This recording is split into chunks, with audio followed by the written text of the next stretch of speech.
Business with a servant's heart. Welcome to the podcast. Inspiration, motivation takes. Listen to the podcast. We're all about to talk about life. Our guests will share their life story. We want you to success in life and business. We're ready and we will start shortly. We're gonna talk about life. We're going to speak on business. You're gonna shine bright. We are going to witness. Business with a servant's heart. With hosts Steve, Ramona, and Ray. Inspiration, education talks. Listen to the podcast. Steve, Ramona.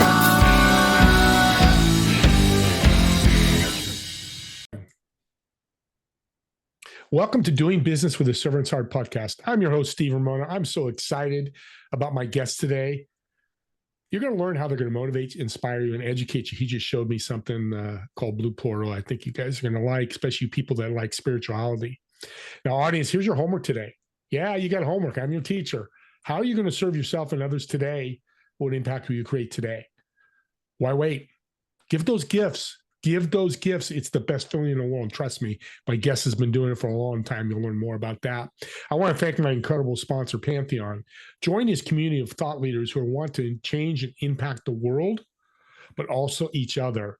There'll be a link in the show notes. You can reach out to me and how you can participate in that community. So, Immersive Playground. I want to learn all about this because it caught my eye when I went through some of his background, and it's the new world these days, being immersive in things and how we can use technology to cross over to do that. So let's welcome our guest. Jeff, welcome to Doing Business with a Servant's Heart. Hello, Steve. Nice to meet you. And I appreciate your invitation to be here and talk with you and your audience. Oh, you're so welcome. Describe us Immersive Playground. What does that look like? All right, we'll go right there. It's so, I want to... Here's my whole life that's led up to this, and now I'll tell you what it's led up to. But it all makes sense to me. A dear friend came to me, and he's formed an investor pool, and he came to me and offered me some big project money if I wanted to do something. And I've been working in, to be expeditious, I'll just say spirituality and business. I'm not going to try to unpack any of that at this moment, or what that means. But I've been, new age music companies since 1980, and then being and doing and online summits and interviewing hundreds of people. So I've been in this world both personally and professionally since I'm a teenager. And so now when my friend came to me and offered me this project and said, basically, what do you want to do? I came up with something that is nearer and dearer to my heart. And, you use the word service, and it's interesting. I don't usually use the word, but I will tell you a word if you'll forgive me. I use the word more devotional, and it's kind of like at the bottom, I'm just so in love with life and this mysterious reality, and so it's not like I never think in terms of service per se, but the opportunity that my friend has given me to now express that in a bold way feels like, just the most aligned, energized, organic, beautiful thing I've had a chance to do. And what I'm going to do is there's a whole movement of people who are, instead of wanting to go to a museum and look at a painting and read a postcard and talk to your one friend, they want to go in and they want to meet people and they want to play and they want Van Gogh to jump off the ceiling on projections on church walls and, and they want to do escape rooms and they want to do on adventures and they want more immersive, engaged, like real, human beings doing things, kind of experiences. So in that spirit, I'm doing an immersive experience. I'm calling it Blue Portal. So it's a brick and mortar space. The first one will open up in Manhattan, and then they'll open up in a city near you, we hope, if they do as well as we hope they will. And mostly what it is, Steve, is it's like, since I've been, let's say, a kid, and my interest in spirituality and human capacities, started to get developed, what have I done? I've read however many hundreds and hundreds of books or whatever. I've listened to endless videos and audios. I've done so many retreats. I've lived in an ashram for years. I've done hundreds of hours of inquiry practice and, all other kinds of practices. And I could go on and on and on. So there's all these different settings and contexts in which circumstances are created to catalyze experiences, right? So you go on a retreat, you put away your phone and your books and your journals, and you just sit there, you and your mind, for a week. And it's an extreme circumstance, and things happen that don't otherwise happen. I'm kind of creating a new way of creating circumstances for people to have deeper openings, deeper insights, new experiences, and new learnings. And it's done with other people in a physical space where the space itself catalyzes the experiences without giving you the details too much. People will step into booths and there'll be videos and there'll be immersive sound and people will be talking to them and they'll interact, and there's kiosks and people in little theater rooms watching things together, and there's sound baths, and there's I could go on.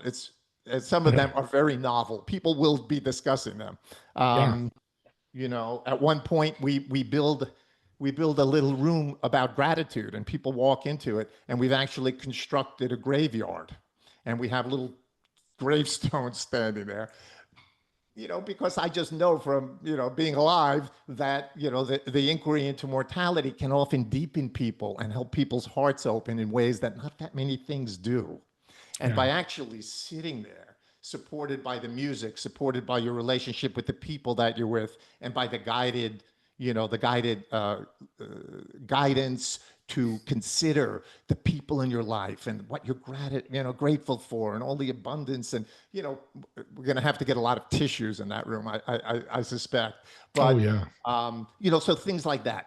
That's an immersive thing, and that's what I'm building. That's Blue Portal. We hope to start it in the coming months. It'll take about a year to build, and so I could talk more, but that's in a nutshell. Yeah, that's great. Creativity sounds like a big part of this as well, and important for people.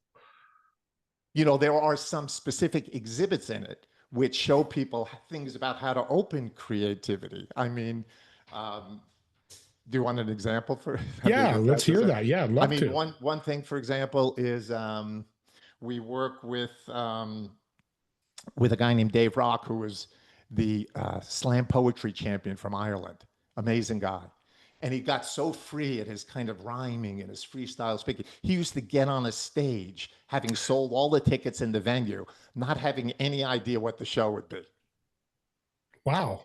I like that. I do too. That inspires me. That really turns me on, because I just, that kind of control. My company is called Being and Doing, and it's about that same paradox of allowing versus willing, right? Agency versus surrender.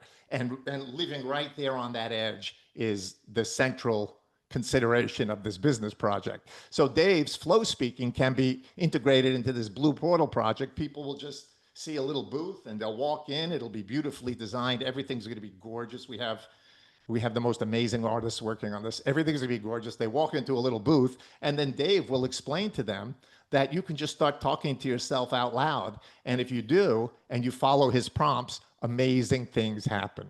People, I do it all the time. I turn on my Zoom camera and I just start blabbing, not having any idea what I'm going to do. And my best, even business ideas fall out of my mouth, right? My best material comes out, my best insights. I just let myself go, no matter how much I don't know why I'm saying what I'm saying, no matter how weird it might be. I just keep going, and amazing things fall out. And so people will have delightful experiences in Dave Rock's little, that's just one tiny example. There's like dozens of things around the space. State of flow. That's what it sounds like. Yeah, a lot of it is about flow. And you said creativity, and I hold that they're very close concepts. Yeah, and you make it easier for people. We got to make things simple for them to get value. And I love that you're doing that. You sound very compassionate and very passionate. How's that been a role in your life and business and personally? I'm not sure how to respond to that. You said I sound compassionate and passionate, two very different considerations. I can say that my heart has changed a lot over the decades, and And it wasn't because I had a plan to do that. I'd have to say, like many people, probably many men, and probably more even than women, but having a child started changing me. I guess I was Yeah. around 30 something. And then, but mostly it was really doing a kind of inquiry process. And little by little, it just kind of exposed the the parts of my heart that are actually a little bit more noble and a little bit more caring. And I was like, oh, that's not me. I had to like, what's coming out of my mouth now? That's not, I'm not really that. But after Yeah. a while, it just gets a little more integrated into your personality. And, there were specific practices to develop compassion. You probably know about these. I'd never really taken that on. I've never tried to nurture it that way. Although I know that's effective for people. I did it through inquiry.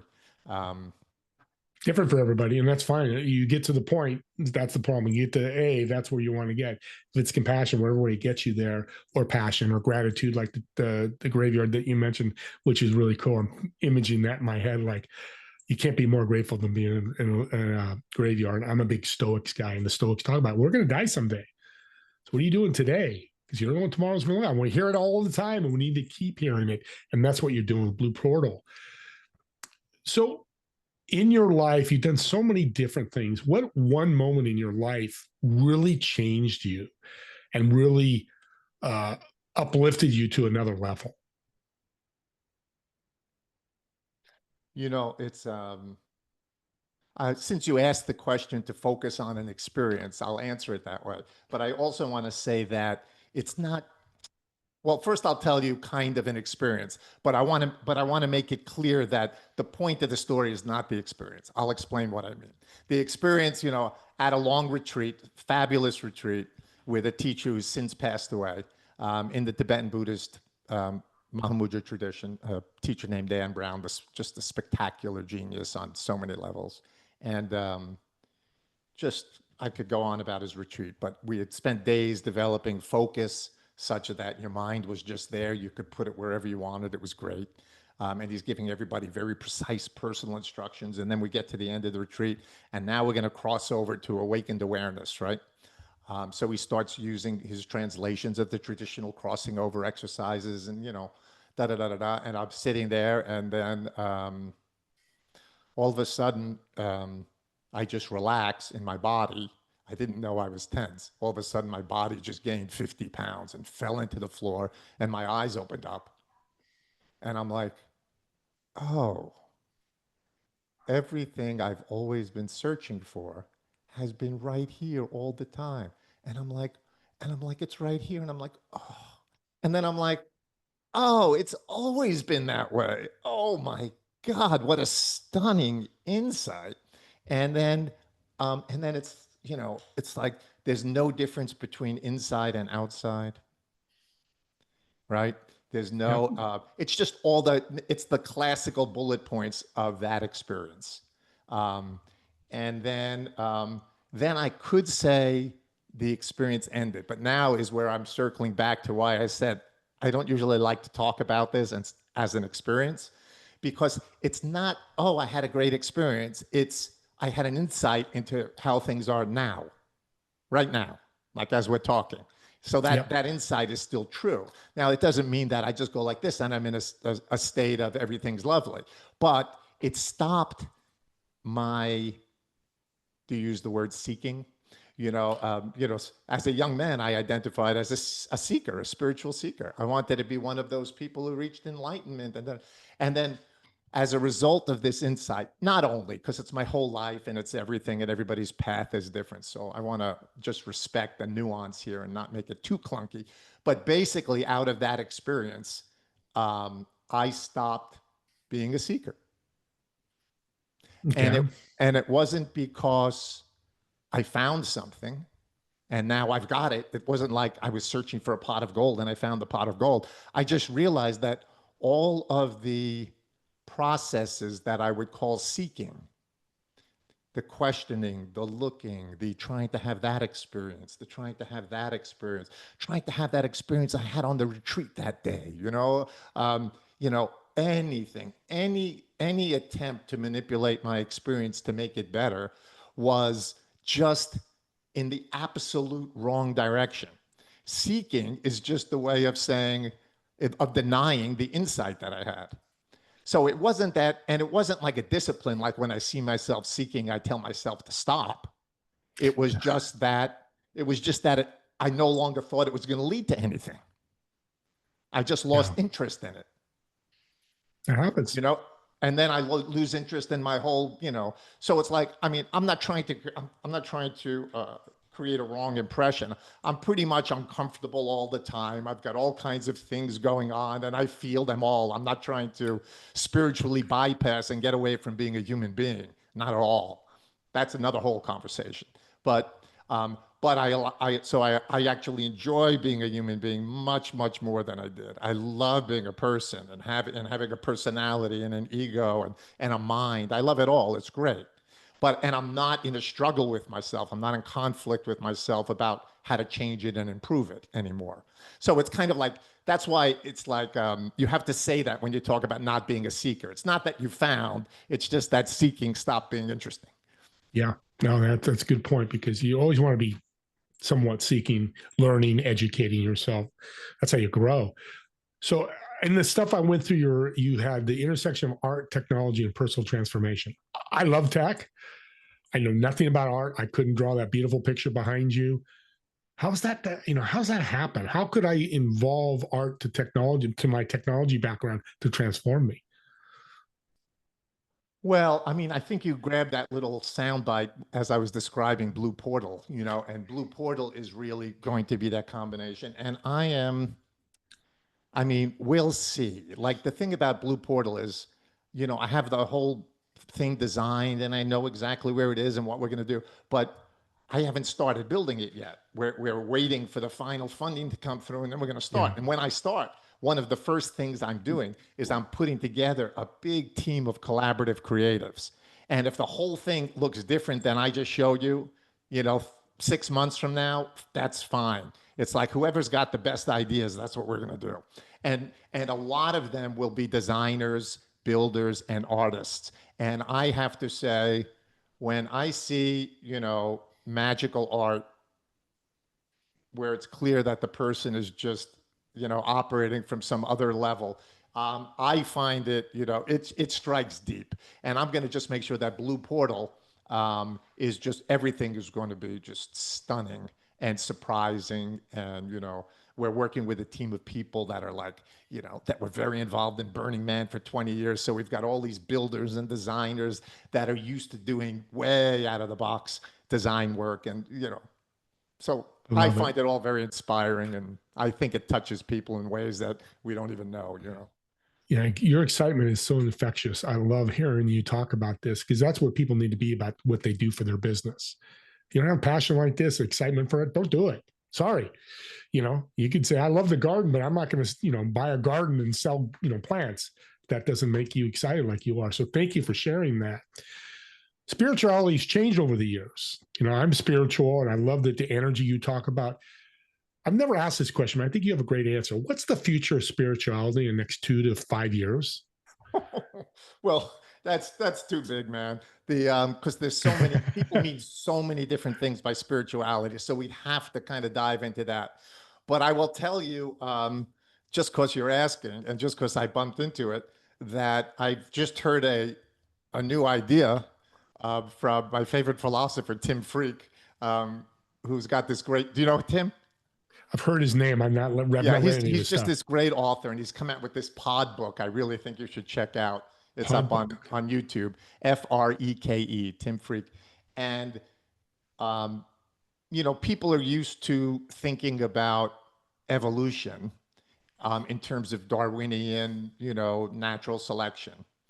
People aren't as used to, but many people do, thinking about evolution in terms of all of the cosmos. Like, first there was I mean, when it started, rumor has it was just hydrogen gas, right? And then, you know, there was a time the universe was only this big, right? A very short amount of time, but but you know, it started out, it became, what do we have, 100 trillion galaxies or something like that, whatever the number is. And you know, and all the complexities of matter and energies and forms. So the whole physical universe can be viewed as another kind of evolution. And then you could look at it as another kind of evolution. You could look at, the evolution of the human psyche, or the evolution of consciousness, or this imaginal world that human beings have. So it's not just that we're conscious and we have sense perception. That's a kind of consciousness. But we have this other whole thing going on where we have language and music and mathematics and stories and meaning, right? Without human beings, there's no meaning in the universe as far as I can tell, right? It's just like the meaning is human supply. So there's this whole world of the cosmos. And, Tim includes all of this in a model of evolution. And the most novel idea I've ever heard, and I almost feel bad sharing it because it's Tim's, and I want to be really clear about that, is he has a new, he leads these retreats and people contact this deep resource of love that feels innate. And a lot of people, depending on where you live, you relate to it in your stories. Maybe that's Jesus for you, or maybe that's spirit, or maybe that's your angels, or maybe it's your deceased relatives, or, you get some kind of otherworldly source of this. And Tim's idea is that is something not that was at the beginning, like a creator, but that's something that's been emerging. So it's like that's been emerging as the human psyche has been evolving, that we've evolved this connected kind of what he uses the word God, but he uses it knowing he's using it in a novel way. So he's saying, no, God wasn't there at the beginning. God is emerging as part of an evolutionary process. So that's interesting. So anyway, you asked about the future of spirituality, and that's the most interesting answer I've heard recently. It's a great answer, and you blew me away, and I appreciate that. That's why you're a great guest. We've come to the end here. I want to get to know you a little bit more with a fun question. So I've got a reservation at a restaurant, table of 4. You're going to sit in one of the chairs. And those 3 empty chairs that you have, who would you invite, whether they're dead or alive? And what food would you order for the table? The food, you lost me on the food. But as far as the people, I mean, sheesh, that's good. I mean, I'd like to sit with Tim. I have a lot of questions for Tim. I've read his books. They have like 50, Post-its in them. And I haven't read books like that since I was in graduate school. And I really, really dig Sam Harris. And would love to sit with him and the two of them. And then who else is fascinating me these days? There's this crazy guy whose name I can't get now. I watched some YouTube videos of this physicist the other day. He's mad. I think he's insane. But well, I think he's insane to be a physicist. So that's good. I would Google him, and he would be the 4th person. But he went on this passionate rant. I mean, we all know that we don't see reality, right? We all know that what we're experiencing is actually consciousness, right? And that's not like a belief or an idea. It's just, I'm not seeing the microphone. Light is interacting with the microphone. It's interacting with my optic nerve. And then there's this subjective world of consciousness in which a microphone appears. But what I'm experiencing is made out of consciousness. It's not made out of microphone, right? There's a So this physicist whose name I can't remember, but who I'll invite to dinner, I'm still not sure what we'll eat, but he is so extreme about that, about how we don't see reality, and he has thought about it in mathematical terms, and he's a mad scientist, and I would love to speak to him. Oh, mad scientists, they're fun. Oh my gosh. Thank you so much, Jeff. What a blessing you are. I'm excited about Blue Portal. When is it you think it's going to open? When can people look for it in New York, and how can they connect with you? We'll see. The investment has to be finalized. There were some legal hurdles, but the money's in escrow and it's supposed to be good. If it goes through, that should happen in the next month. So we're probably a year away from opening the doors, I would hope. And there's a website somewhere they can go and get updates? Not yet. Not yet. But they can go if they want to check out our other work, they can go to Being and Doing, beinganddoing.online. And we've started doing this little thing called Nuggets. Did you see that? Being and Doing Nuggets. No, we send out like 3-minute videos from different spiritual teachers and authors and scientists, every couple of mornings, just like a little, we call it trail mix for your soul. A little corny, but it gets It's the cool. point across. No, it's really cool. Well, Jeff, thank you so much for taking the time, being an incredible guest. I really appreciate it. I know the audience man. did as well. Good to meet you. Audience, subscribe to the YouTube channel. Get this link and share it with people. You want people to be more spiritual and want to learn more about Blue Portal? It's a gift. Somebody gets the link, listens, and connects with Jeff, and next year they go see the Blue Portal and it changes their life. You just gave somebody a gift. That's how I think podcasts are. They're really gifts, spiritual energy universe, whatever you want to call it. It's a great way to really serve people in such a fantastic way. And it doesn't have to be this podcast, any others that you listen to. Share those gifts out and help other people. With that being said, me and Jeff want to thank all of you for watching or listening to this podcast. We'll see you all in the next episode of Doing Business with a Servant's Heart. Have a great day, everyone.